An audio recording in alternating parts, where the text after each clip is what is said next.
సామెతలు 17వ అధ్యాయం 10వ వచనం నుంచి ధ్యానించుకోవాలి. కాబట్టి 8వ దాంట్లో కానుక గురించి ఉంది. చాలామంది లోక సంబంధమైన వాళ్ళు అట్లాగా ఫీల్ అవుతూ ఉంటారు. నా దగ్గర డబ్బు ఉంది, నాకు పలుకుబడి ఉంది, మినిస్టర్ లెవెల్లో నేను ఫోన్ చేస్తే ఏదైనా జరిగిస్తా, నీ చేతనం చేసుకో, నా చేతనం చేయమంటే నేను చేసి చూపిస్తా. ఇట్లాంటివన్నీ కూడా లోకంలో ఏదో కొంతకాలం ఉండిపోయే వాటిని చూసుకునే వాళ్ళకి గర్వం అహంకారం కలిగి ఉంటూ ఉంటారనమాట. కాబట్టి దేవుని దగ్గరనే సమస్తం సాధ్యం తప్ప వీటి వల్లే పనులు అయ్యాయి కాదు. అంతకుముందు కూడా మనం ధ్యానించుకున్నాం కదా.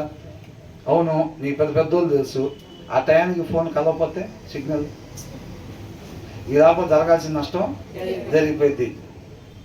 తర్వాత ఏంటి నా ఫోన్ చేశాడని చెప్పి ఫోన్ చేస్తే మిస్డ్ కాల్ ఉందని, అప్పటికే ఇంకెక్కడ ఆయన అయ్యా అయిపోయింది అని అనుకుంటారు. అవునా కదా? అలాగే అనుకుంటారు చాలామంది. కాబట్టి విజయం యెహోవా వశం. కాబట్టి మనం ఆయన్ని కలిగి ఉన్నప్పుడే మనం కూడా నిత్యం జయం పొందుకునే వారంగా ఉంటాం తప్ప ఆయన లేకుండా జయాన్ని పొందుకుందాం అనుకుంటే మాత్రం అది అయ్యే పని కాదు. ఆ ప్రయాస వేద్దాం. 9వ వచనంలో ఏమనుంది? గోరువాడు అని అంటున్నారు ఇక్కడ. ఎవరంట? అలాంటి ఉద్దేశం ఏమి లేకపోతే వాళ్ళు తప్పులేం కప్పిపుచ్చాల్సిన పని ఏమి లేదు. ఎవరంట? మళ్ళీ ఒకసారి చదవండి. ప్రేమనంట వృద్ధి చెయ్యగోరువాడు. అలా ఎవరన్నా కోరుకుంటుంటే కనుక ఏంటంటే జాయిసి, నా సహోదరుడు పట్ల, నా పట్ల, సహోదరి పట్ల, నా పట్ల, మా మధ్యలో ఆ ప్రేమ ఉన్న దేవుడు ఎక్కడైతే 2-3 కూడుకొని ఉంటారో అక్కడ నేను ఉంటాను అంటున్నాడు. వాళ్ళ మధ్యలో ఉండి ఒకళ్ళే సింగిల్గా ప్రార్థన చేస్తే అక్కడ నేను ఉన్నాను కాదు అర్థం. ఎక్కడైతే 2 వ్యక్తులు ఉంటారో వాళ్ళిద్దరి మధ్యలో ప్రేమ అయి ఉంటాడు అనమాట ఆయన. అది 2-3 కూడుకున్న దగ్గర నేను ఉంటాం అంటే. అంతే తప్ప అయ్యో నేను ఒక విషయం గురించి ప్రార్థన చేద్దాం అనుకుంటున్నా, నేను ఒక్కనే చేస్తే దేవుడు ఎండ కాబట్టి ఒక 2కి ఫోన్ చేసి మీ 2 కూడా వస్తే మనం 3 కూడుకొని ఉన్నట్టుంటుంది. కాబట్టి మన 3 ఉన్నప్పుడు నేను చేస్తే ప్రార్థన దేవుడు దాన్ని ఆలకిస్తాడనేది కాదు. నువ్వు రహస్యంగా వెళ్ళి తలుపేసుకొని ప్రార్థన చేయమన్నాడు. మరి అక్కడ 2-3 కూడుకొని ఉంటారుగా, ఆ ప్రార్థన ఏందా? అదే బలమైన ప్రార్థన. అసలు దేవునితో బలంగా నాటబడాలంటే అదే బలమైన ప్రార్థన. అర్థమవుతుందండి? మనం ఆశపడేది కాకుండా నిజంగా ఆ పరిస్థితి వచ్చినప్పుడు నిలబడి తట్టుకోవాలనంటే ఆ శక్తిని ఇచ్చే ప్రార్థన ఏకాంత ప్రార్థన. మరి అక్కడ ఒకళ్ళే ఉంటారు కదా. కాబట్టి మనం వచ్చినాన్ని తప్పుగా అర్థం చేసుకోకూడదు. 2-3 కూడా ఒకళ్ళు ఉన్నప్పుడు ప్రేమ చూపించడానికి ఉండిద్దా? ప్రేమ చూపించాలంటే 2వ వ్యక్తి కావాలి. అవునా కదా? ఆయన ప్రేమ అయి ఉన్నాడు. బహుశా అందుకనే మనిషిని తయారు చేసుకుని ఉంటాడు దేవుడు. ఎందుకని? ఆయన వెలకట్టలేని ప్రేమ చూపించాలంటే అవతల ఇంకొకరు ఉండాలి కదా. అవునా కదా? అందుకనే ఆయన ప్రేమమయుడని మనం అనుకుంటున్నాం.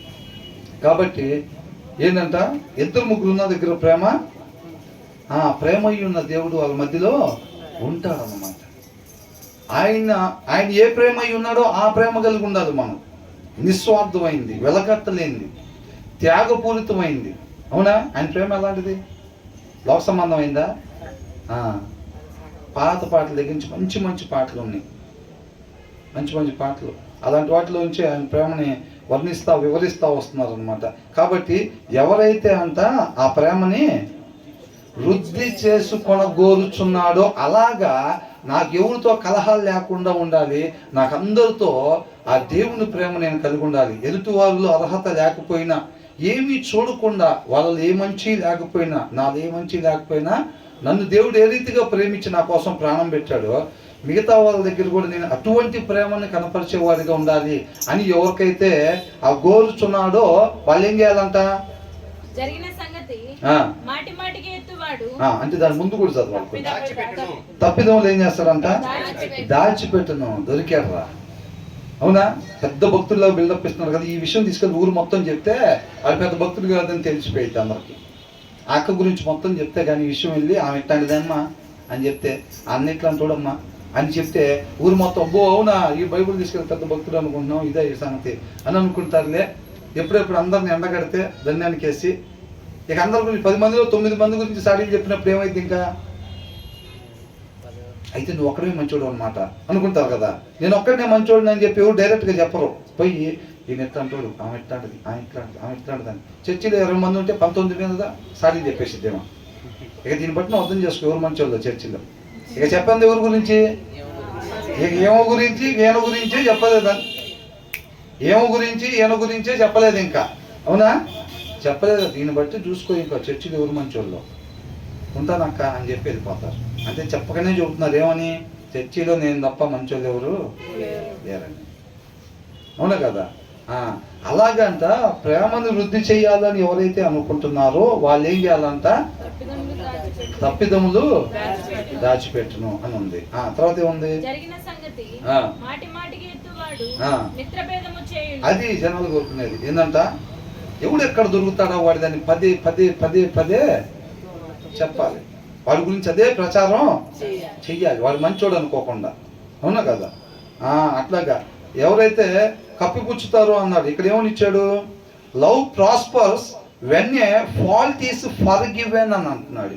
ఏంటంట, అవతల వాళ్ళు ఎప్పుడైతే తప్పు చేస్తారో చూసుకోకుండా తప్పు చేసినప్పుడు మనం ఏం చేయాలంట, క్షమించేవారుగా ఉండాలన్నమాట. వాళ్ళకి కావాల్సింది చేసినా లేకపోతే అనుకోకుండా చేసినా సరే వాళ్ళు తప్పిదం జరిగినప్పుడు మనం ఏం చేయాలి, క్షమించేవారుగా ఉండాలి. నువ్వు ఎప్పుడైతే అక్కడ క్షమాపణ చేస్తావో అక్కడ బావి దూవినప్పుడు నీళ్లు ఓట దొరికింది చూసారండి, అట్లా ప్రేమ ఓట తయారైందంట.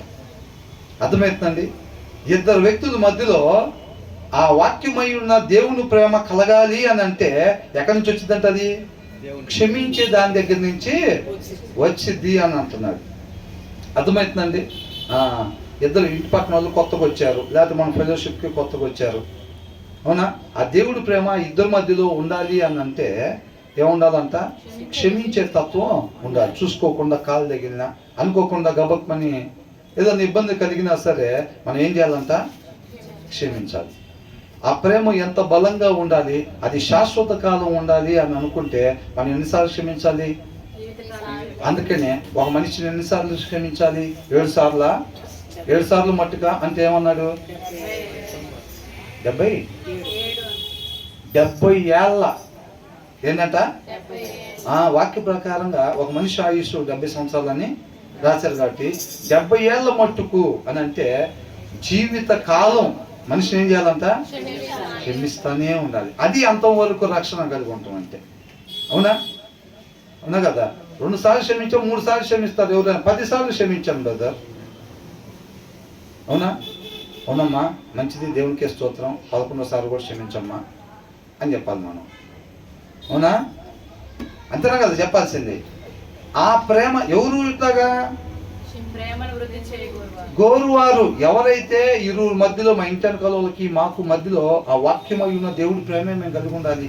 ఇంటి పక్కన వాళ్ళు, లేదా పనిచేసే వాళ్ళ దగ్గర, లేకపోతే మా కుటుంబ సభ్యుల్లో అత్తగారికి, కోడలకి, లేకపోతే మామగారికి, లేకపోతే అల్లుడికి, ఇప్పుడు ఇట్లా ఉంటాయి కదా, ఎవరి మధ్యలో అయినా సరే మేము ఆ ప్రేమ కలిగి ఉండాలి అని ఎవరైతే అనుకుంటారో వాళ్ళు ఏం చేయాలంట, వయసు అయిపోయిన అత్తగారు గవిక్కిన ఏదన్నా ఒక మాట అన్నా సరే ఎట్లా ఉండాలి, క్షమించేవాళ్ళుగా ఉండాలి. కొత్తగా వచ్చిన కోడలో ఒక మాట అన్నా సరే అత్తగారు ఏం చేసేటట్టు ఉండాలి, క్షమించేటట్టుకున్నప్పుడు వాళ్ళ మధ్యలో ఏం తయారైద్దంట, ప్రేమ వృద్ధి చెందుతూ ఉండిద్ది అనమాట.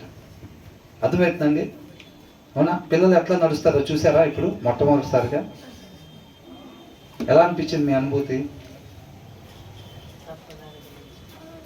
అది ఇప్పుడు చూడలేదు కదా, ఇప్పుడే కదా భూమి మీద ఫస్ట్ టైం అంత జరగటం. ఏమైందంట, ప్రేమ ఎక్కడి నుంచి అంట, చాలా మంది ఏం చేస్తారు, ఎవరెవరు అంటే ఏం లేదు, చూపుతోనే పొడిచేసినట్టు అయిపోయింది కదా. కాలు ఎవరన్నా చూసుకోకుండా తొక్కారంటే ఒక్కసారి చూసిన చూపు గుండెల్లో నుంచి బాగా అవతలకి వెళ్ళిపోయినట్టు ఉంటుంది చూపుతోనే. అవునా? మళ్ళీ అడిగితే ఏమనుకుంటారు, అందరితో సఖ్యత ఉంటే బాగుంది, మనకి అందరితో సఖ్యత కావాలి. అందుకని అంటారు, నోరు మంచిదైతే ఊరు మంచిదైతే. అవునా కదా? కాబట్టి మనకి ఇరువురు మధ్యలో ప్రేమ ఉండాలి అని అంటేనంట మనం వాళ్ళ తప్పులు క్షమించే వారంగా ఉండాలి. మనం ఎంత క్షమించే తత్వం మనలో ఉంటే 2 సార్లు 3 సార్లు 4 సార్లు లెక్కేసుకోవటం కాదు, జీవిత కాలం మట్టుకు మనం క్షమించేవారుగా ఉండాలి. యేసయ్య ఎంతవరకు క్షమించాడు? అంతవరకు కూడా క్షమించాడు. మనల్ని క్షమించకపోతే పండు తినొద్దు అన్నప్పుడు ఎప్పుడైతే తిన్నారో అప్పుడే మన పని అయిపోయేది. అవునా? అది పార్ట్స్ దొరికే కాదు మనకి. నోటి మాట ద్వారా ఆయన సృష్టిని నిర్మించేవాడు, మనం నాశనం అయిపోవటానికి ఆయన ఏం బలిగితే అయిపోయింది అంటారు. అవునా కదా? ఆయన క్షమించేవాడు. అవునా కదా? అలాంటి దేవుడు మనకున్నాడు. మనల్ని క్షమించి తప్పు చేసిన వాళ్ళని క్షమించటమే కాదు, వాళ్ళ కోసం ఏం చేశాడు, ప్రాణాన్ని పెట్టాడు. మనకు ఒక మంచి మాదిరిని కనపరిచాడు.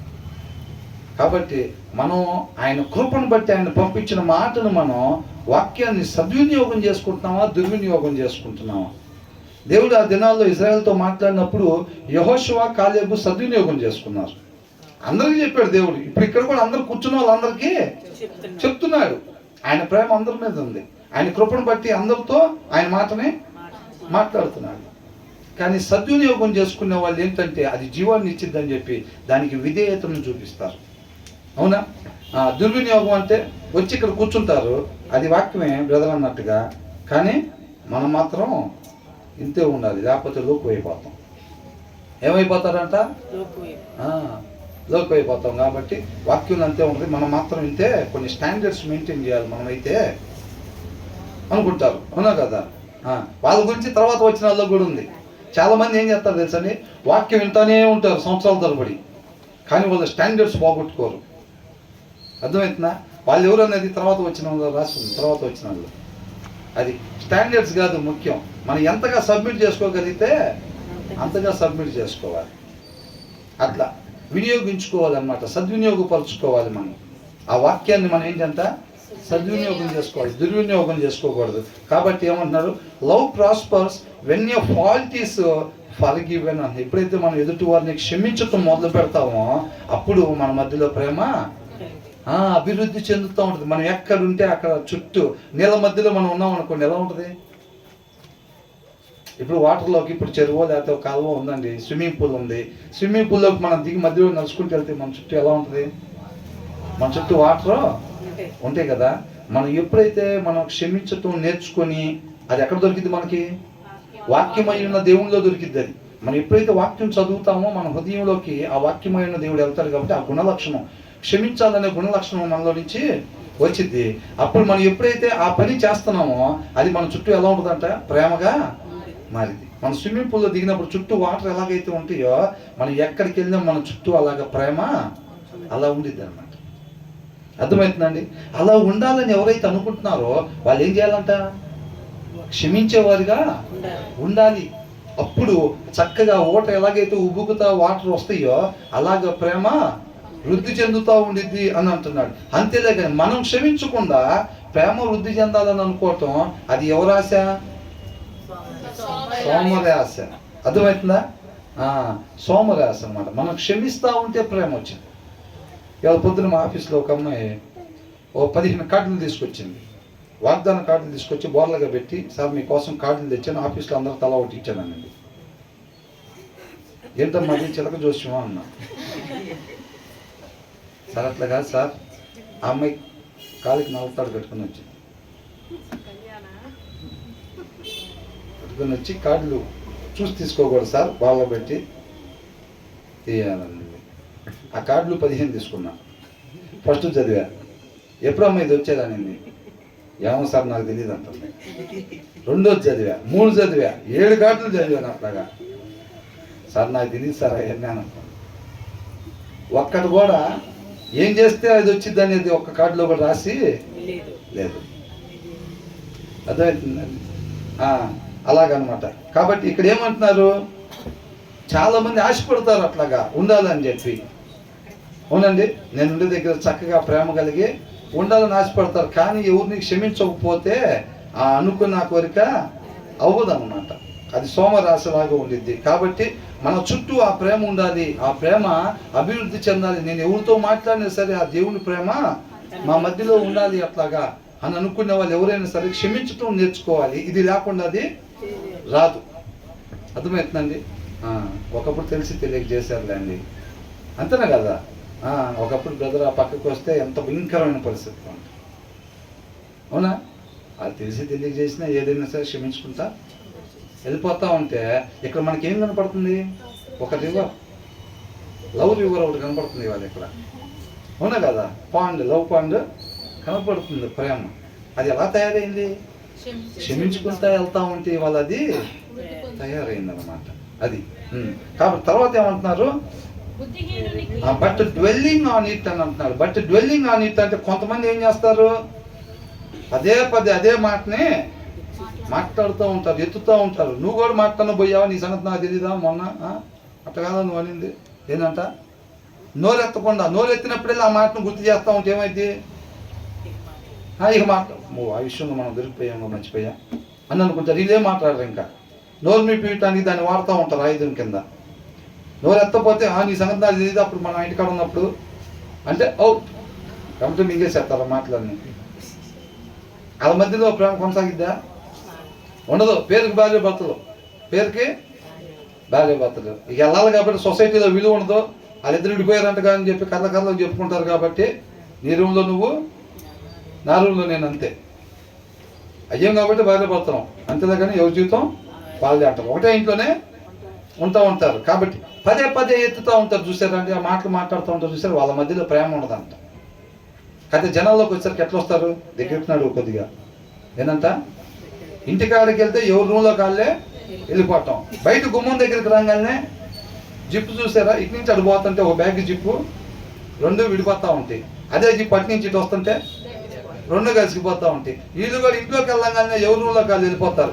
ఇంటి గుమ్మం దగ్గర నుంచి బయటికి రాగానే చక్కగా కలుసుకొని వస్తూ ఉంటారు సొసైటీలో. అవునా కదా?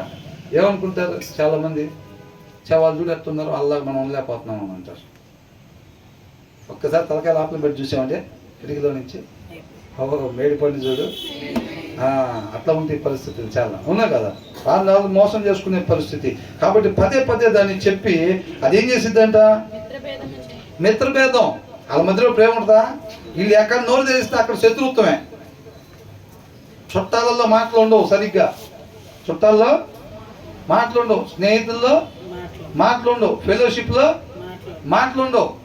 మనం ఎక్కడికైనా పోయి ఒక 5 నిమిషాలు కూర్చుందాం అంటే ఖచ్చితంగా వాళ్ళకి మనకు పడదు. ఇక ఎందుకని? ఇక అదే పదే పదే వీళ్ళ దగ్గర పోయి వాళ్ళ గురించి చెప్పటం, వాళ్ళ దగ్గర పోయి వీళ్ళ గురించి చెప్పటం. అట్లా చెప్పే వాళ్ళకి ఏంటంటే ఎక్కడికి పోయినా కానీ శత్రుత్వమే. అవతల బలహీనతలు తెలుసుకొని వాళ్ళని మనం ఎండగట్టే కార్యక్రమాలు చేయకూడదు అన్నమాట. అవునండి? క్షమించేవారుగా ఉండాలి ఎప్పుడు కూడా. అప్పుడే మనం ప్రేమ కలిగి ఉండేవారంగా ఉంటాం. అక్కడ ప్రాస్పరస్ అయ్యింది అనమాట ప్రేమ. తర్వాత ఏమంటున్నారు?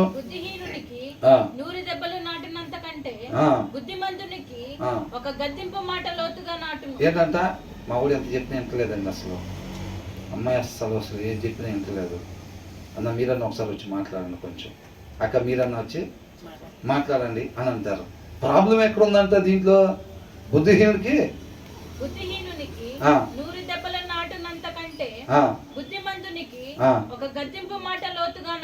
ఎప్పుడు ఎవరికంట? బుద్ధిమంతునికి. అంటే వాడు వింటలేదంటే ఏమి లోపించింది? బుద్ధి లోపించింది. అవునా? అక్కడేమో బుద్ధిహీనుడు. బుద్ధిహీనుడికి ఎన్నంట? 100 దెబ్బలు. యువతలో బుద్ధిమంతుడికి ఒక్క గద్దింపు. దానికన్నా ఇది పనిచేసింది. ఇద్దరు వ్యక్తులే, ఇద్దరు మనుషులే. అక్కడ ఇక్కడ 2 చోట్ల పనిష్మెంట్ ఇస్తున్నారు. ప్రాబ్లం ఎక్కడుందంటే వాడికి ఏమో బుద్ధి లేదంట. ఈయనకు బుద్ధి ఉండటం వల్ల ఒక్క మాటకు సరి చేసుకున్నాడులే, కానీ బుద్ధి లేనోడు 100 దెబ్బలు కొట్టినా కానీ సరి చేసుకోవట్లేదంట. ఎక్కడ ప్రాబ్లం అయిందంట? ఈ వచనం ద్వారా మనం నేర్చుకునేది ఏంటంటే ఇక్కడ వివేకము అని ఉంది. ఏంటంటే a single rebuke does more for a person of understanding అని అన్నాడు. అండర్స్టాండింగ్ అని అంటే వివేకము కలిగి ఉండాలి. ఆ వివేకం కలిగి ఉండేవాడికంట ఒక్క గద్దింపు చాలంట. ఒక్కసారి చెప్తే కొంతమంది పిల్లలు ఎంత చక్కగా వింటారో చూసారా? అవునా కదా? ఒక్కసారి చెప్తే చాలు. నేను చెప్తున్నాక వచ్చేసే నువ్వు అక్కడి నుంచి అని అంటే బయలుదేరి వచ్చేస్తారంటే వాళ్ళు. అది చెయ్యొద్దు అని అంటే చేయకుండా ఉంటారు. ఎవరు? వివేకం కలిగిన వాళ్ళు, బుద్ధి కలిగిన వాళ్ళు, జ్ఞానం కలిగిన వాళ్ళు. అవునా? Of understanding than 100 lashes on the back of A pool అని అంటున్నాడు. దీనికంటే ఒక్క గద్దింపు పనిచేసిద్ది అంట బుద్ధిమంతుడికి. వివేకవంతుడికంట ఒక్క మాట చెప్తే అది పనిచేసిద్ది. కానీ ఈ అవివేకికి, జ్ఞానం లేనోడికి, తెలివి లేనోడికి అంటే ఒక్క మాటలో చెప్పాలంటే హృదయంలో వాక్యం లేని వాడికి. ఇక్కడేమో ఫస్ట్ మాట హృదయంలో వాక్యం ఉన్నవాడికి ఒక్క మాట చెప్తే చాలు, దాని ప్రకారంగా చేస్తాడు. అదే హృదయంలో వాక్యం లేనోడికి ఏంటంట? 100 దెబ్బలు కొట్టిన దానికన్నా మెన్షన్ చేశారు అక్కడ. హృదయంలో వాక్యం కలిగిన వాడికంటే ఒక్క మాట చెప్తే దాన్ని పరిగణలోకి తీసుకొని దాన్ని క్రియారూపకంగా చేస్తాడు. ఏదైతే వద్దు అంటే అది చేయకుండా ఉండటం క్రియ. అవునా? చేయమని ఒక్కసారి చెప్తే అది చేయటం క్రియ. అవునా కదా? కాబట్టి హృదయంలో వాక్యం కలిగిన వాడికి ఒక్కసారి చెప్తే దాన్ని ఇంప్లిమెంట్ చేస్తాడు ఆ పిల్లోడు, లేకపోతే ఆ పాప. హృదయంలో వాక్యం లేదనుకోండి, ఎన్నిసార్లు చెప్పి చెప్పి ఇలా నోరు నొప్పి పుట్టుతుంది తప్ప వాళ్ళు మాత్రం వినరు. అట్లా అయిపోతూ ఉంటారు పిల్లలు చాలామంది. అవునా? దానికి ఏంటంటే కారణం హృదయంలో వాక్యం లేకపోవటం, వివేకం లేకపోవటం వల్ల అట్లా అవుతుందనంట. అది ఎక్కడ దొరికిద్ది?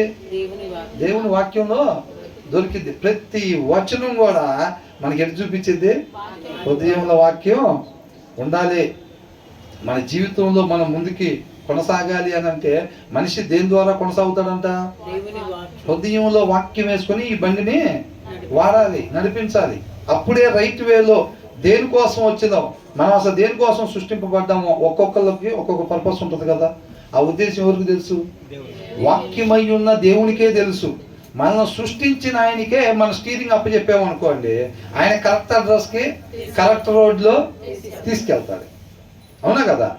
కాబట్టి అడ్రస్ తెలిసిన ఆయనకి మన జీవితం మీద అధికారం ఇచ్చామనంటే ఆయన అప్పుడు మనం దేనికోసం వచ్చాం, ఎవరెవరితో మాట్లాడాలి, ఎక్కడెక్కడ ఏ ఆత్మకార్యం జరిగించాలి, మనం ఎవరెవరికి ఒక మంచి మాదిరిని కనపరచాలో దేవుడు ఆ దిశగా వాక్యమై ఉన్న దేవుడు మన హృదయంలో ఎప్పుడైతే పెడతామో, ఆయిల్ పోస్తామో, పెట్రోల్ కార్కి పెట్రోల్ పోసినట్టుగా, డీజిల్ కార్కి డీజిల్ పోసినట్టుగా మనిషికి వాక్యం ఎప్పుడైతే పోస్తామో అడ్రస్ తెలిసిన వాక్యమైన దేవుడికి. కాబట్టి ఆయన చక్కగా ఏ టైంలో మనం ఎటు వెళ్ళిపోవాలి, ఎలా ఎలా ఉండాలి, ఎక్కడ స్టాప్ అయిపోవాలి, మనం చక్కగా ఆయన నడిపిస్తాడు.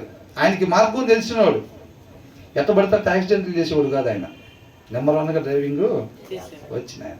మనం నడపన పోయామంటే జరిగితే యాక్సిడెంట్లు, చెయ్యి కాలు రెండు చేతులతో రోడ్డు మీదకి వచ్చినప్పుడు చేయి తీసి ఇంటికి పంపిస్తూ ఉంటాం ఒక్కొక్కసారి. అవునా? ఒకసారి నేను హైదరాబాద్ ఎట్టగా జాబ్ చేస్తా వెళ్తా ఉంటే పాపం తాగుబోతాడు.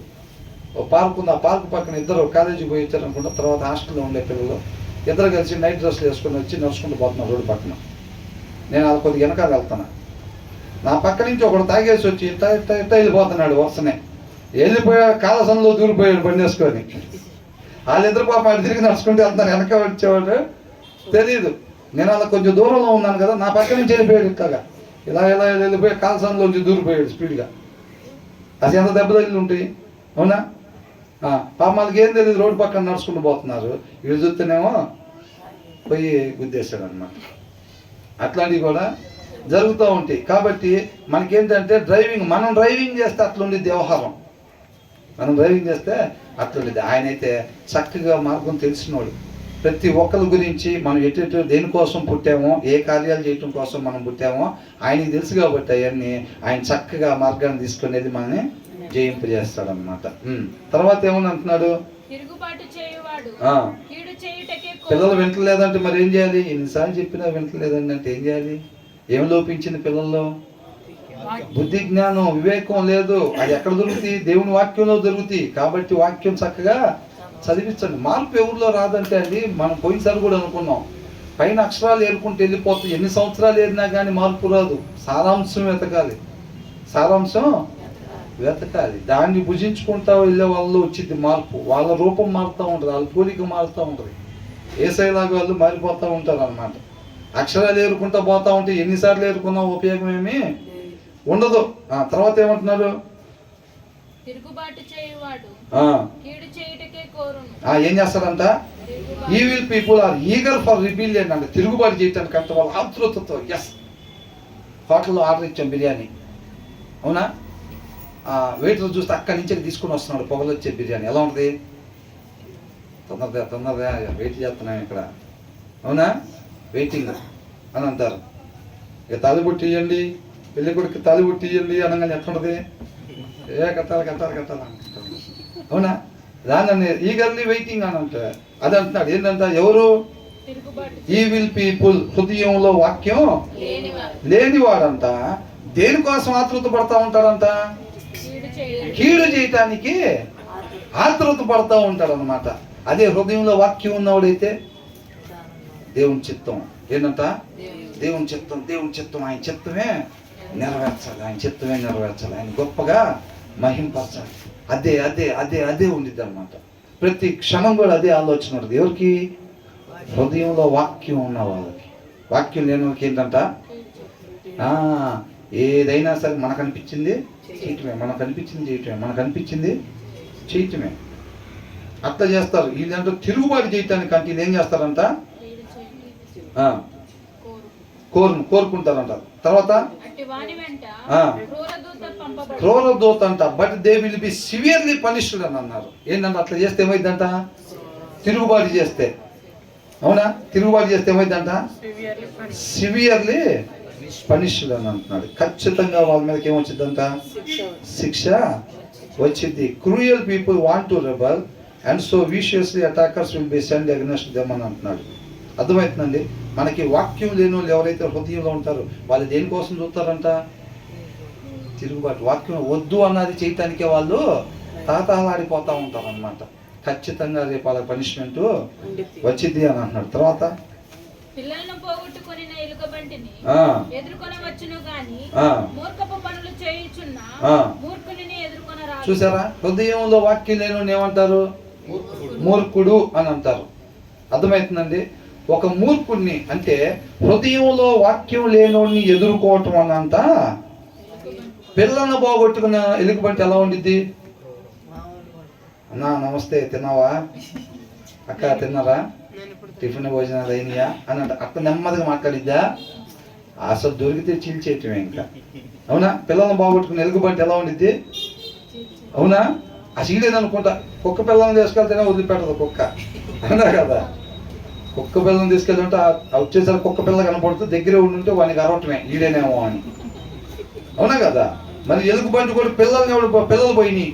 ఆ టైంలో అక్కడ ఎవడు ఎదురు కనపడితే వాడిని చీల్చేసేస్తే ఈడేననుకుంటా తీసుకెళ్ళి నన్ను, అవునా కదా? ఈ హృదయంలో వాక్యం లేనివాడిని కలిసేదానికన్నా దాన్ని కలవటం మేలు అంటున్నాడు. అంటే చూడండి అసలు ఈయన వల్ల ఎంత డేంజర్ ఉంటుందో చూడండి. అదేనా రాస్తుంది అక్కడ. It is safer to meet a bear robbed of her cubs than to confront a fool caught in foolishness అని అంటున్నాడు. హృదయంలో వాక్యం లేనివాడిని కలిసేదానికన్నా అంట పిల్లలు బాగొట్టుకుని ఎలుగుబంటిని కలవటం మేలు అంటున్నాడు. అర్థమైందండి? హృదయంలో వాక్యం లేకపోతే ఎంత డేంజర్ అనుకున్నారు అసలు. ఏమైందండి? వాక్యం చదవలేదు అంతేగా. ఏందంట ఇప్పుడు వాక్యం చదవలేదా అంటే ఏందో అసలు ఎవరినో మర్డర్ చేసి మర్డర్ చేశారా అన్నట్టుగా వాక్యం చదవలేదా అంటారు. ఏంది అసలు? ఏంటంటే వాక్యం చదవకపోతే ఏమైంది ఇప్పుడు అంటున్నాడు. నువ్వు ఎప్పుడైతే నేను వాక్యం చదవమో పిల్లలను బాగొట్టుకున్న ఎలుగుబంటి కన్నా భయంకరంగా మనం ఉన్నాము అని అర్థం. ఎలుగుబంటి ఏం చేసిద్ది? దాన్ని మహా అయితే కలిసిద్ది, లేకపోతే చెయ్యో కాలో కొరికిద్ది, తీసేసిద్ది. హృదయంలో వాక్యం లేకపోతే ఏమైంది? అది ఈయన నరకానికి తీసుకెళ్ళేది, అవతలని కూడా నరకానికి పోయేటట్టుగా చేసింది. అవునా? శాశ్వత నరకమా? ఇప్పుడు ఎలుగుబంటి శాశ్వత నరకానికి పంపించిద్దా? అది పంపిదు. కానీ ఒక చక్కగా ప్యాంటు షర్ట్ వేసుకొని హృదయంలో వాక్యం లేకుండా ఉంటారు చూసారా, అది పంపిస్తారు. అర్థమైందా? అయిపోయిందా? సర్దుకోటాలు నీట్గా చదువుకోవాలి. తెచ్చుకున్నారుగా దువ్వెనలు, అద్దాలు, పౌడర్లు, కొబ్బరి నూనెలు. ఏం చేస్తారో తెలియదు. వాక్యం జరిగేంతసేపు మీరు చదవాలి. తర్వాత లాస్ట్ పార్ట్ అనగానే ఇంకప్పుడు అయ్యా, అవునా బ్రదర్? మీరు కూడా ఉంటారు దాంట్లో, మర్చిపోవాలని అంటున్నారు. ఉంటాను కదా నేను కూడా. అది అంటున్నాడు. ఏంటంటే హృదయంలో వాక్యం లేకపోతే నీట్గా తలదూకొని రావచ్చు, ప్యాంట్ షర్ట్ వేసుకొని రావచ్చులే, కానీ వాళ్ళతో ఎంత డేంజర్ ఉందంటే సొసైటీలో ఎంత డేంజర్ ఉందంట. పిల్లలను బాగొట్టుకుని ఎలుగుబంటి దగ్గర కన్నా పోవచ్చు. అది మహా అయితే ఒక కాళ్ళు చెయ్యి కొరికి తీసి అవతల వేసిద్ది అంతేలే. కానీ వీడికి కానీ దొరికామంటే ఏం చేస్తాడు? వాడు చేయకూడన పని చేసి వాక్యం లేని హృదయంలో నుంచి వచ్చేది. అంటే వాక్యంతో ఆ మనిషి హృదయం నడవాలి. దేవుడు అట్లా తయారు చేశాడు. అవునా? వీళ్ళు ఏం చేస్తారు? వాక్యం లేకుండా హృదయం నుంచి మోసకరమైంది వచ్చింది. ఆ మోసకరమైన దాంతో వీళ్ళు మోసకరమైన పనులు చేసి వీళ్ళు నెత్తి నరకానికి పోయి వీళ్ళ ప్రవర్తన ద్వారా, వీళ్ళ మాటల ద్వారా, వీళ్ళ చూపు ద్వారా అవతల ఉండి కూడా నరకానికి పోయే మాదిరికరాన్ని వీళ్ళు ఏం చేస్తారు? ప్రమోట్ చేస్తారు. వీళ్ళు అర్థమవుతున్నాడు? ఎలుగుబట్టి మహా అయితే కాలు చేయ తీసిద్ది. ఈయన ఏం చేస్తాడు? నిత్య జీవమే చేస్తాడు. ఈయన హృదయంలో వాక్యం లేనివాడు ఏం చేస్తాడు? నిత్య జీవం లేకుండా చేస్తాడు. వాళ్ళకి కాదు, వాళ్ళ కాడికి పోయినోడికి కూడా. అంతేనా కదా? అట్లా చేస్తారు అన్నమాట. అంత డేంజర్ కొంచెం. చూడండి ఎట్లా అనుకుంటాం. మనం అనుకుంటాం ఏమైందండి, మేము దొంగతనం చేసామా, ఎవరినన్ను కొట్టామా, ఎవరినన్ను తిట్టామా, వాక్యం చదవలేదు అంతే. అర్థమవుతుందండి? వాక్యం చదవడం వల్ల బొమ్మ ఒకసారి గీయండి అని అంటే, అబ్బాయి బొమ్మ గీయండి, అమ్మాయి బొమ్మ గీయండి కాదు. ఏంటంట? వాక్యం చదవనోడు ఎట్లా ఉంటాడో ఒకసారి బొమ్మ గీయండి అని అంటే, ఎలుగుబంటి కన్నా భయంకరమైన రూపం మనం అక్కడ గీయాలి. ఎవరిది అంటే ఏం చెప్పాలి? ఒకవేళ ఆ రోజు నువ్వు చదవకపోతే వాక్యం అది నీ బొమ్మే అనాలి. పట్టుకున్నారా వాళ్ళు? ఎలా ఉందిరో బొమ్మ అంటే, ఇంత వరస్ట్గా ఉంది, ఎవరి బొమ్మలో బాబు అంటే వాక్యం చదివేవాళ్ళంటే చదవలేదే అంటే నీ బొమ్మే అది అనాలి. ఎమ్మటే చక్క పట్టుకుంటారు లేదా? అది వాస్తవం. అది అవునా కదా? అక్క ఎవరి బొమ్మ అదంటే నీ బొమ్మ ఎలా ఉంది, ఎట్లా బాగానే గీసానా అని అంటే ఇంకొంటుంది చూడండి. ఇంకా అక్కడ అవతార కూడా పనికిరాదు. అవతార తిరిగి కూడా అంత కలెక్షన్ ఉండదు. సెంటర్లో బస్సులు లారీలు అన్నీ ఆగాల్సిందే. అవునా కదా? వాస్తవానికి అట్లా మనం చెప్పేది కాదండి. వాళ్ళంత భయంకరులని రాస్తుంది అక్కడ, అంత భయంకరులని రాస్తుంది. నిజంగానే మనం అనుకుంటే వాక్యం చదవకపోతే ఏమైందండి, రేపు చదువుతాంగా, రేపు చదువుతాం కదండి. ఇవాళ నువ్వు ఎక్కడెక్కడికి పోతావో ఆ ప్లేసులో అంత భయంకరమైన నాశనం జరిగింది. సిస్టర్కి వాటర్ ఆ ఏరియాలో ఈ హృదయంలో వాక్యం లేని వాళ్ళు ఎక్కడెక్కడికైతే పోతారో, వాళ్ళ ఆఫీస్కి వెళ్తారో, పొలం పనికి వెళ్తారో, ఇంటి దగ్గరే ఉంటారో, ఇంటి పక్కన వాళ్ళు ఇంటికి వెళ్తారో, ఒకవేళ డైరెక్ట్గా చర్చికే వస్తారు చెప్పలేం. వాక్యం చదవకుండా చర్చికి వచ్చిన వాళ్ళు ఏం చేస్తారు? ఏం చేస్తారండి? వాక్యం లేని వాడు ఎక్కడికి పోయినా చేయకూడని పనులే చేస్తారు. అవునా కదా? మరి చర్చికి వచ్చి వెనకాల కూర్చొని ఆలయాలను చూస్తూ ఉండేది ఎవరు? వాక్యం లేనివాడే, హృదయంలో వాక్యం లేనివాడే. బ్రహ్మాండంగా జీవం కలిగించే వాక్యం జరుగుతూనే ఉంటుంది. వీడు తొమ్మిది ఆలయం చూస్తూనే ఉంటాడు. అవునా కదా? ప్లేస్ కాదు ముఖ్యం, హృదయంలో వాక్యం లేకపోతే ఎక్కడైనా అంతే. అంత భయంకరులు అన్నమాట. దావీదు ఎలా ఉన్నాడు? అంతకుముందు కోట మీదకి వెళ్ళకుండా, అంటే హృదయంలో వాక్యం కలిగినప్పుడు దావీదు బొమ్మ గీయమంటే ఏసై బొమ్మలాగా గీయచ్చు. ఆ కోట మీద దావీదు బొమ్మ గీయమంటే ఇందాక అనుకోలా అంతే. దావీదు గారు పిలుస్తున్నారు, రమ్మన్నారు అనగానే ఏమంటే బట్టలు చావుని తీసుకెళ్ళారు. అమ్మో దావీదయ్య గారు అని ఆడికి వెళ్ళేసరికి ఎట్లా ఉన్నాడు? ఇలాగే ఉన్నాడు. అలాగా పిల్లలను బాగొట్టుకున్న ఎలుగుబంటి కన్నా భయంకరంగా ఉన్నాడు అక్కడికి వెళ్ళేసరికి. అవునా కదా? అది కాబట్టి హృదయంలో వాక్యం లేకపోతే ఎవరైనా అంతే ఉంటారు. కాబట్టి అలాగా ఉండకూడదు అనమాట. అంత భయంకరం. హృదయంలో వాక్యం లేకపోవటం అనేది ఒక మనిషికి అంత భయంకరమైన స్థితిని తెలియపరుస్తూ ఉంది. అంత నష్టం చేకూరిద్ది అనమాట. ఎంత నష్టం? అంత నష్టం చేకూరిద్ది. పొద్దుగూకులు తప్పు చేసి ప్రభా క్షమించు, పొద్దుగూకులు తప్పు చేసి. అవునా కదా? ఇప్పుడు మన హృదయంలో వాక్యం లేకుండా ఆ రోజు మనం చేసిన అన్ని బుక్లో రాసేస్తారా రాయరా? కంపల్సరీగా రాసేస్తారు. ఎవరు సాయంత్రం మోకాలు ఎత్తి అంటే ఎరేజర్తో తుడిపినట్టేగా పొద్దునే మన ఇష్టం వచ్చినట్టు రైట్ వన్ బుక్లో రాసుకొని సాయంత్రం మోకాలు వేస్తారు. మొత్తం మీ చేతులతో మీరే దొరపాల్సి వచ్చింది. ఏంటంట? చాలామంది అదే పొద్దునంతా ఇష్టం వచ్చినట్టు తిరగటం, సాయంత్రం మోకాలు ప్రభా అనేక తప్పులు చేసాను క్షమించిన ఆయన, మొత్తం దులిపేసే ప్రభా, ఎరేజర్ తీసుకొని రాసింది మొత్తం మోకాలు వేసే కదా, మళ్ళీ రేపు పొద్దున ఫ్రెష్గా అదే పేరుతో రాసుకుందావు. కానీ ఆ ఆలోచన ఎప్పుడైతే నీకు ఉండిద్దో ఇవాళ ఏది తుడిపినా చెరగదు అక్కడ. ఎవరు తొడపరు. అర్థమవుతుందా? ఎవరు ప్రార్థన ఆలకిస్తాడంట దేవుడు? నీతిమంతుడు. ఇక మీద నేను ఎప్పుడు ఆ స్థితిలో ఉండకూడదు, నన్ను అక్కడి నుంచి విడుదలని దయచేయమని హృదయపూర్వకంగా ఎవరైతే కోరుకుంటారో వాళ్ళ ప్రార్థన దేవుడు ఆలకిస్తాడు. అప్పుడు నిజంగానే దుడిచేస్తారు. అవన్నీ దేవుడు పట్టించుకొని అంటున్నాడు. అంతకుముందు మీరు చేసిన ఏ కూడా నేను పట్టించుకున్నాను అది అని అంటున్నాడు.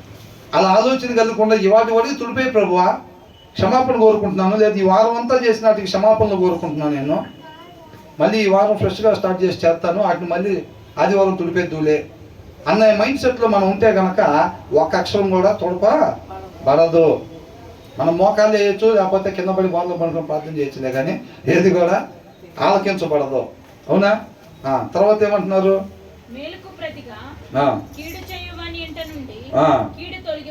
అది ఎందుకని తొలగిపోదంట? ఎందుకని తొలగిపోదంట? మళ్ళీ ఒకసారి చదవండి.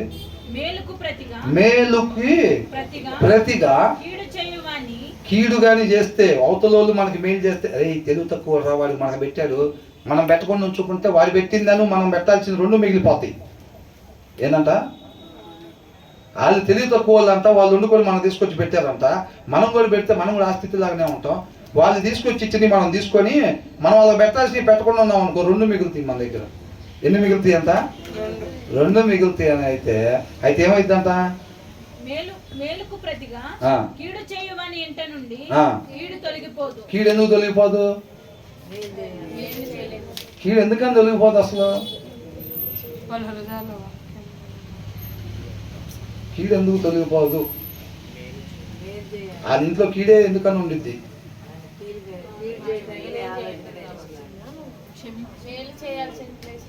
అసంత బలంగా వాళ్ళ ఇంట్లో కీడునే ఎవరు ఉంచుతున్నారు? అది ఇంట్లో నుంచి కీడు పోకుండా దేవుడే చూసుకుంటాడు. ఎవరంతా అది అంటున్నాడు. ఎవరన్నా చేయగలగలంటే ఆయనే చేయాలంటే. ఆయన తలుపేస్తే తీసేవాళ్ళు ఎవరు? నేనైతే మీరు తీయొచ్చు, మీరైతే తలుపు నేను తీయొచ్చులే, కానీ ఆయన వేసాడంటే మన అందరం కలిసి లాగినా రాదు. అవునా కదా? కాబట్టి ఏమంటున్నాడు? మేలుకి ప్రతిగా ఒకళ్ళు మనకి మేలు చేసినప్పుడు కానీ మనం వాళ్ళకి కీడు చేసామనంటే ఆ ఇంత నుంచి కీడు బయటకు పోకుండా అది అక్కడే ఉండేటట్టుగా దేవుడే చేస్తాడు. అర్థమవుతుందండి? ఒక్కసారి లైన్ పక్కన మాత్రం అడిగి పెట్టామంటే మన ఎదురు ఎవరు నిలబడతారు? దేవుడే నిలబడతాడు అంతే. అప్పుడు దాకా దావీదు బలమే దేవుడు, తర్వాత ఎవరు? అవునా? ఎవరికి విరోధంగా పాపం చేశాను అంటున్నాడు? దేవుడికే విరోధంగా పాపం చేశాను అంటున్నాడు. ఫైటింగ్ అప్పుడు వాళ్ళిద్దరికి. అవునా? ప్రభా నువ్వు ముందుకు వచ్చేవి ఏంటంటే నువ్వే నన్ను ముందు పెట్టుకున్నావు అంటున్నాడు. అవునా కదా? అట్లాగంటున్నాడు. కాబట్టి మేలు చేసిన వాళ్ళకి మేలు చేయటం కాదు, మేలు చేసిన వాళ్ళు కూడా కీడు చేసే భయంకరులు ఉంటారు. చాలామంది ఉంటారా లేదా? అట్లా ఎవరన్నా చేస్తే మాత్రం వాళ్ళ ఇంట నుంచి అంత ఆ కీడు బయటికి తొలగిపోదంట. ఎన్ని టైం వాళ్ళకి కీడని అంటే జీతం తగ్గటం, లేకపోతే వచ్చిన డబ్బులు ఖర్చు అవటం, ఇది కాదు కీడు. వాక్యం ఎప్పుడైనా సరే ఆత్మీయంగానే మాట్లాడుతూ ఉంది. అది అర్థమైందండి? మనం ఉండాల్సిన రీతిగా ఉండము. కాబట్టి మనం ఏం చేయాలంట? ఏం చేయాలి? మనం మేలు చేసిన వాళ్ళకి కీడు చేసిన వాళ్ళకి కీడు చేసిన వాళ్ళకి కూడా మేలే చేయాలి. ఎందుకని అట్లాగా? అసలు ఒక అద్భుతమైన మాట మేము చెప్పాను కదా, అంత ముందు కూడా చెప్పాము సార్. గోవా వాళ్ళు వస్తుంటే ఎక్కడో కొండల మీద ప్రయాణం చేస్తే ఈ వాక్యాన్ని ధ్యానించుకుంటూ వచ్చాం బ్రదర్ వాళ్ళు మేము. అర్థమవుతుందండి? కీర్తనకారుడంట ఆయన హృదయంలో వాక్యాన్ని అనుసరించటమే ఆయన జీవిత విధానంగా ఉండేటట్టుగా సెట్టింగ్స్లోకి వెళ్ళి ఆ బటను కాల్స్ టు సిమ్1 అనేది మనం సెట్టింగ్స్లో పెట్టామనుకోండి, ఇక ఎవరు ఫోన్ చేసినా సరే దేనికి వెళ్ళింది? సిమ్1. ఆయన హృదయంలో అంట వాక్యాన్ని అనుసరించటమే జీవిత విధానంగా అట్లా సెట్ చేసుకున్నాడు. అందుకని ప్రతి క్రైస్తవుడు జీవితం ఎలా ఉండాలి? మేలు చేసిన వాళ్ళకి ఏం చేయాలి? మేలు చేయాలి. కీడు చేసిన వాళ్ళకి మేలే చేయాలి. అంటే వాళ్ళ దగ్గర ఎలా ఉంది సెట్టింగ్స్లో? మేలు మాత్రమే చేసేవాళ్ళుగా. అవునా? ఆ వాక్యమై ఉన్న దేవుళ్ళలో వీళ్ళు నాటపడ్డారు కాబట్టి వీళ్ళు మేలు మాత్రమే చేసేవారుగా ఉంటారన్నమాట. తర్వాత ఏమంటున్నారు? కలహారంభం ఏందంట? నీటి గట్టున కలహారమ్మ. స్టార్టింగ్ గొడవ నువ్వు స్టార్ట్ చేయబాక, దాన్ని స్టార్టింగ్లోనే. అంటే నీటి గట్టు మీద ఓట అంటే ఏం జరిగిద్ది? ఏమైంది? ఇప్పుడు గట్టి కట్టారండి నీళ్ళు రాకుండా, దానికి బెజ్జం పడింది అనుకోండి, ఏమైంది? అమ్మయ్య ట్యాబ్లో నీళ్ళు వస్తున్నాయి, ఎక్కడ తాగుదాం అనుకుంటారా? నువ్వు కొద్దిసేపు ఉండి ఆడ తాగుతూ ఉండేసరికి ఆ బెజ్జం పెద్దదయ్యి ఆ డ్యామ్ పగిలిపోవటం కూడా జరిగి మొత్తం నీళ్ళండి మీద పడతాయి. గొడవ అంతా అట్లాంటిదంతా. చిన్నదేగా ఒక ఇంటికి పట్టుకుని లాగుదామని చెప్పి ఊరకనే పని చేసుకునే భార్యను కల్పించామనుకునే ఊరకనే అంటున్నారు. కానీ పని చేసుకునే భార్యనే లేకపోతే వర్క్ చేసుకునే భర్తనే కల్పించామనుకోండి, పోయి ఏమైంది? పెద్ద గొడవ చిలికి గాలివాని వాళ్ళ అమ్మోళ్ళు మీ అమ్మోళ్ళు తీరా చూతా ఊళ్ళో పెద్ద మనుషులు పెద్ద గొడవ అయింది అసలు. అవునా? అదే అందరు తీసుకురండి, అవి తీసుకొచ్చి ఈ కొచ్చి చెమ్ములు చాట్లు అద్దం పెట్టండి. ఇక అద్దం పెట్టినా ఏమనదు, మొత్తం వాగంతా ఊరి మీద పడి దేవుడు ఏం చేయలేరు. ఇక అందరూ కొట్టకపోయి ఆడ వెళ్తారో కూడా తెలీదు. కాబట్టి ఊరినే బాగున్నా కాదు మట్టి గడ్డలు బీకి దాడు బెజ్జంగా తయారు చేసామంటే మాత్రం మనం ఊరు మొత్తాన్ని మంచిది. మేము ఏదో స్కూల్కి పోయి యానివర్సరీ అయితే అందరూ స్కూల్ ముందు స్టేజ్లు బెలూన్ సంగతి పోతే పెద్ద ఉలిపి బ్యాచ్ లాగా మేమేం వెనక నుంచి పోయేసరికి పెద్ద తేనెతెట్టు ఉంది అక్కడ. అదే నువ్వు రాయి ఎక్కడ దాకెత్తా అక్కడ దాకెత్తా అది ఇది అని చెప్పి అందరం కలిసి 4-5 రాళ్ళు తీసుకొని ఇస్త్రీ తేనెతెట్టును కొడితే అప్పుడే వాడు ఎవడో డ్రామాకి డ్రెస్ మార్చుకుందామని అది 3వ ఫ్లోర్లో తేనెతెట్టు పక్కన గదిలో వాడు ఆ డ్రెస్ మార్చుకుంటున్నాడు డ్రామాకి. మేము కింద నుంచి 3 ఫ్లోర్ల దగ్గర రాయి కొట్టాం కానీ ఆ తేనెతెట్టు ఈగలన్నీ లేచారు. పక్కన ఉన్న వాడిని తగులుకున్నాయి. అయ్యంతా వాడికి 3వ ఫ్లోర్ నుంచి పరిగెత్తుకుంటూ వస్తున్నాడు మెట్లు దిగి గబగబా. మేము రాళ్ళతో కొట్టి భలే కొట్టామని చెప్పి మేము ఆ గ్రౌండ్ ఫ్లోర్లోకి వెళ్ళగానే వాడు మెట్లు దిగి వస్తున్నాడు మొత్తం ఏగలేసుకొని వస్తుంటే అరే పారిపోతాను అనుకొని అదే పాపంలో ఒక్కడ వెళ్ళాడిపోతున్నాడు అంటే మనకు తెలియదు దాని కెపాసిటీ దాని పవర్ ఏంటో మనకే తెలియదు. అప్పుడు పెద్ద తేనెతెట్టు అంటే కొండ తేనెతెట్టు అంటారు చూసారా అది. ఇంకా చూడండి ఇంకా అక్కడికి వెళ్ళే లోపలే పాప అది ఒక్కడే అల్లాడిపోతున్నాడు అని చెప్పి ఏదో మనం తరంగానే మన ఇంటికి ఒక్కలాగా పారిపోతాయి అన్నట్టుగా తెలియక పోయి అందరం ఇట్లా అనంగానే ఒక్కొక్క దారిని పట్టుకున్నాడు. ఇంకా అందరు చుట్టూ తలా కొని పరిగెడుతున్నాయి. ఇంకా అసలు కొడితే ఇంత వాసిపోతుంది ఒక్కొక్కరికి. ఈ చెయ్యి మీద కొడితే తలా బొబ్బలాగా ఇంత వాసిపోతుంది. అది కొండ తేనెతెట్టు మనకు తెలియదు దాని పవర్. అసలు ఫస్ట్ టైం అప్పుడే చూడటం. అసలు ఇంకా పరిగెట్టి ఇసుకలో దూరినా వదిలిపెడతలేదు, ఈ కింద పడేలాట వదిలిపెడతలేదు. అస్సలు మామూలుగా ఒక్కొక్కరికి అయితే ఇక్కడ కంటి దగ్గర కుట్టింది మా ఫ్రెండ్కి, ఒకటికి నాకేమో చెయ్యి దగ్గర కుట్టింది. అసలు సిస్టర్స్ స్కూల్ అది ఓ పెద్ద సిస్టర్ సిస్టర్ని చెప్పకూడదని బయటకు చేయాలని చెప్తుంటే నేనే అంతా ఉంటాను వాక్యం పక్కన పెట్టి ఇది అంతా అయిపోతుంది. సరే వదిలేండి అదంతా ఎందుకులే కానీ.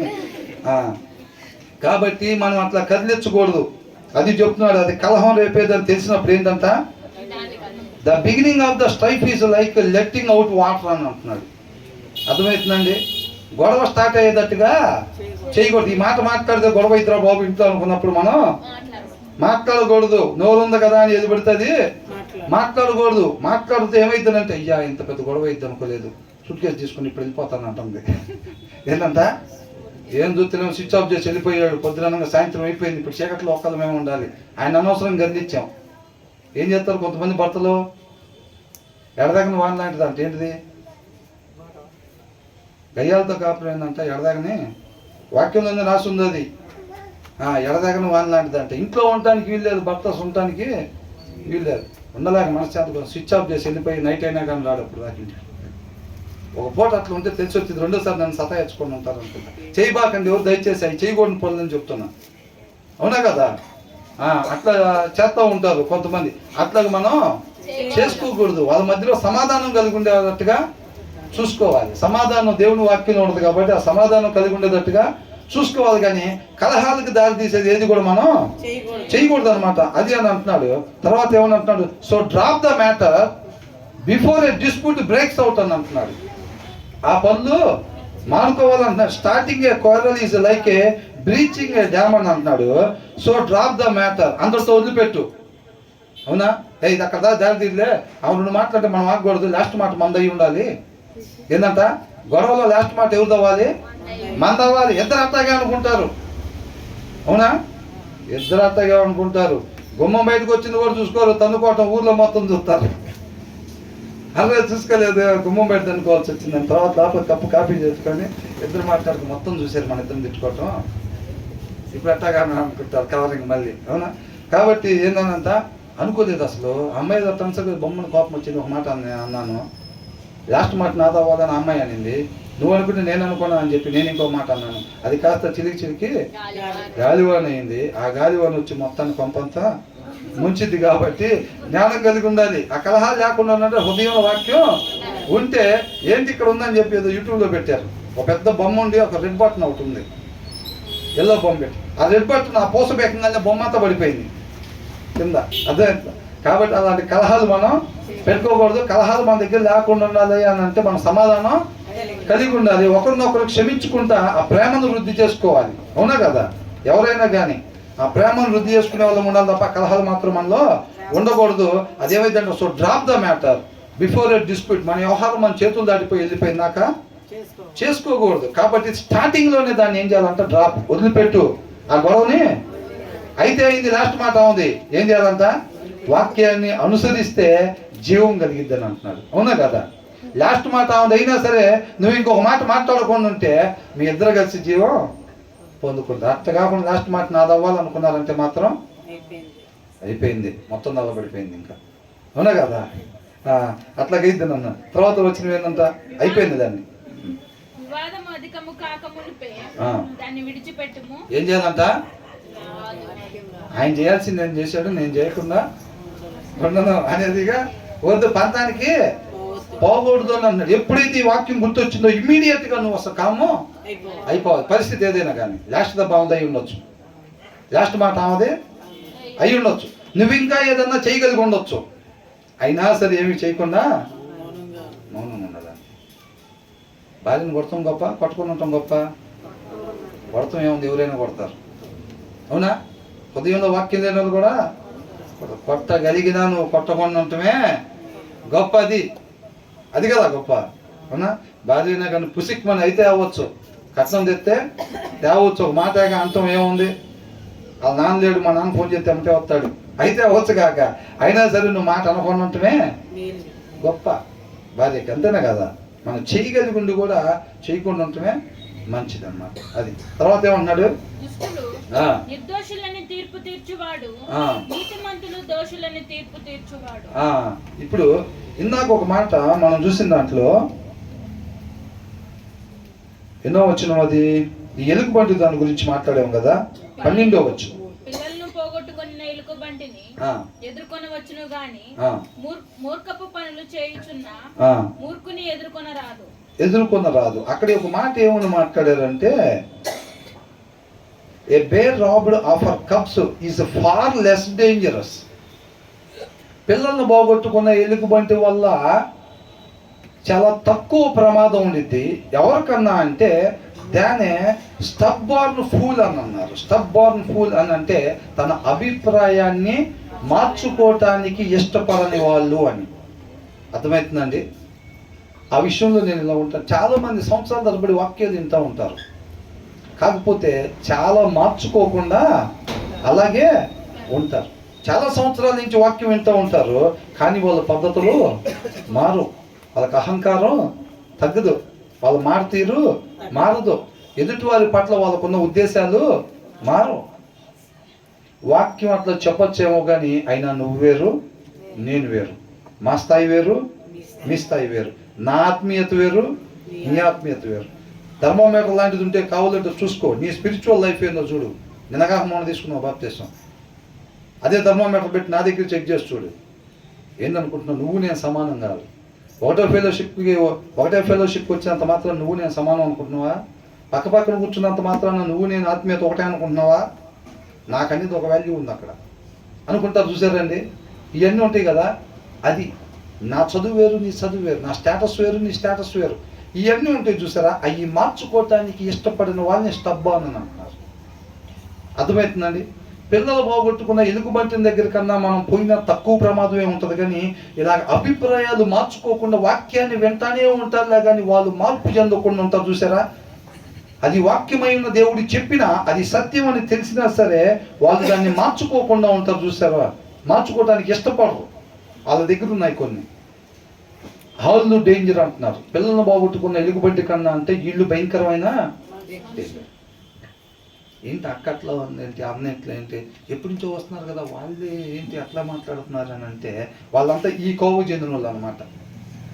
అర్థమవుతుందండి?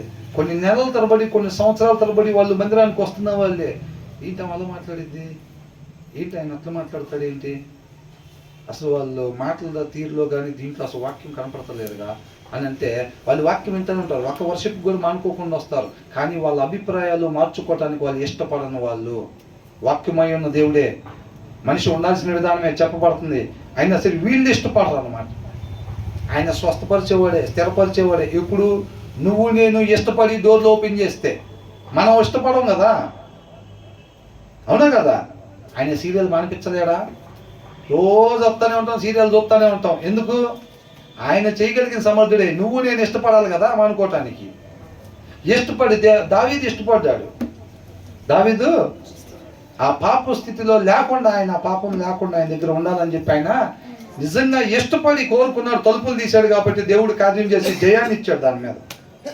అదేంటి చిన్న బలహీనత, గుట్కాలు వేసి మానుకోలేకపోతున్నాను అంటారు.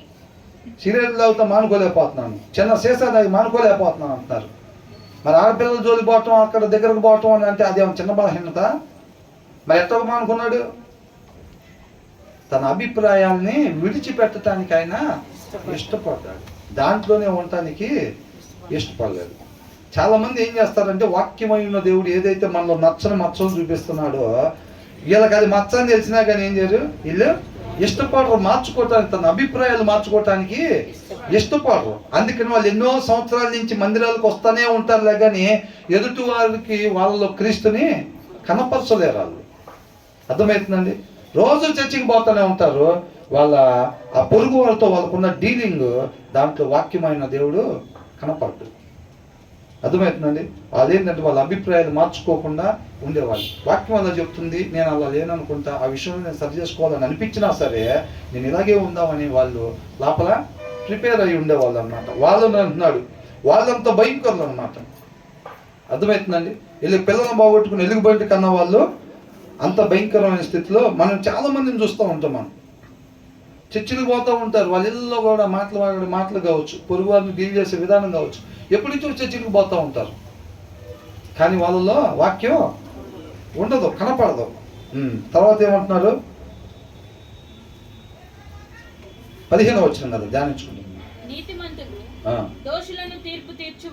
ఏంటంట? నీతిమంతుడి దోష నిర్దోష? నీతిమంతుడు దోషియా నిర్దోష? నిర్దోషి. నాకే జన్మలుగా 4 తిరగదైతే మీ అందరూ వెయిట్ చేస్తున్నారు. ఇంకా నాకే పొరపాట్లు జరుగుతూ ఉంటాయి ఆ విషయాల్లో. ఏంటంట?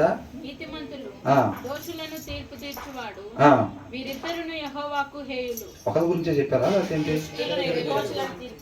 ఫస్ట్ నుంచి మళ్ళీ చదవండి ఒకసారి. దుష్టులంతా దుష్టుడు అని అంటే దోష నిర్దోష? దుష్టుడు హృదయంలో వాక్యం లేనోడు దోష నిర్దోష? దోషి. ఆయనంతా ఈయన నిర్దోషి అని చెప్పి ఆయన. ఇంకా నీతిమంతుడు దోష నిర్దోష? నిర్దోషి అని అంటే ఏ దోషం చేయని వాడు. నీతిమంతుడు అంటే వాక్యాన్ని అనుసరించేవాడు నిర్దోషి. ఆయన పట్టుకొని దోషి అని చెప్పటం, వాళ్ళిద్దరిని కూడా దేవుడు ఏం చేయడంట? తర్వాత ఏమనుంది? యెహోవాకు హేయులు. అవునండి, తప్పు చేసిన వాడిని తప్పు చేశాడనే చెప్పాలి, అవునా కదా? ఆ దోషిగా ఉండేవాడిని దోషనే చెప్పాలి, నిర్దోషిగా ఉండేవాడు నీతిమంతుడనే చెప్పాలి. అలా కాకుండా మనం కానీ మార్చి చెప్పినట్లయితే కానీ ఆయనకేంటంటే నీతి న్యాయం. దేవుడు తప్పుగా తీర్పు ఇవ్వటానికి పార్షాలిటీ చూపించడానికి ఉండదు. ఎందుకని? అది ఆయనలో ఉండదు అసలు. అది ఒకళ్ళలో నుంచి చెడు రావాలని అంటే అది ఫస్ట్ ఎక్కడ ఉండాలంట? అది వారిలో ఉండాలి. ఫస్ట్ ఒక చెడ్డ మాట మాట్లాడాలంటే ఫస్ట్ ఆ మాట ఎక్కడ ఉండాలి? వాళ్ళ హృదయంలో ఆ చెడు ఉంటేనే ఆ మాట నోట్లోంచి బయటికి వచ్చింది. కాబట్టి దేవుడి దగ్గర చెడు అనేది ఆయన లోపల అసలు ఉండదు, కాబట్టి ఆయనలో నుంచి బయటికి రాదన్నమాట. కాబట్టి మనం దోషిని నిర్దోషి అని చెప్పటం, నిర్దోషిని దోషి అని చెప్పటం, వాళ్ళిద్దరు కూడా యెహోవాకి ఏంటంట? ఎక్విటింగ్ ద గిల్టీ, తప్పు చేసిన వాళ్ళని నిర్దోషి అని చెప్పటం, and condemning the innocent, both are detestable to the lord అని అంటున్నారు. ఇద్దరిని దేవుడు ఏం చేస్తాడంట? ద్వేషిస్తాను అని అంటున్నాడు. అంటే దీన్ని బట్టి మనకి ఏమర్థం అవుతుంది? ఏదైనా న్యాయంగా ఉండాలి. తప్పు చేసినోడు తమ్ముడైనా సరే ఏం చెప్పాలి? తప్పు చేశాడు, మావాడు తప్పు చేశాడు, చేయలేదు అనుకోండి, అది అంతకుముందు వాళ్ళు మన పడకపోయినా కానీ ఏం చెప్పాలి? తప్పు చేయలేదనే చెప్పాలి, అంతే తప్ప దాన్ని మనం అటు ఇటు మార్చడానికి. నీతి న్యాయం ఆయన సింహాసనానికి ఆధారాలు. ఒక విశ్వాసికి కూడా ఆధారాలు ఆ రెండే కావాలి. ఆ విశ్వాసి జీవితం మీద ఒక మనిషి దేని మీద నిలబడతాడు? 2 కాళ్ళ మీద నిలబడతాడు. కాబట్టి మనకు కూడా నీతి న్యాయమే ఆధారాలుగా ఉండాలన్నమాట. కాబట్టి మరలా ఒకసారి ఇంటికి వెళ్ళిన తర్వాత ఈ 6-7 వచనాలని మరలా ఒకసారి ధ్యానించుకోవాలని చెప్పి కోరుకుంటాను. దేవుడికి మహిమ కలుగుగా.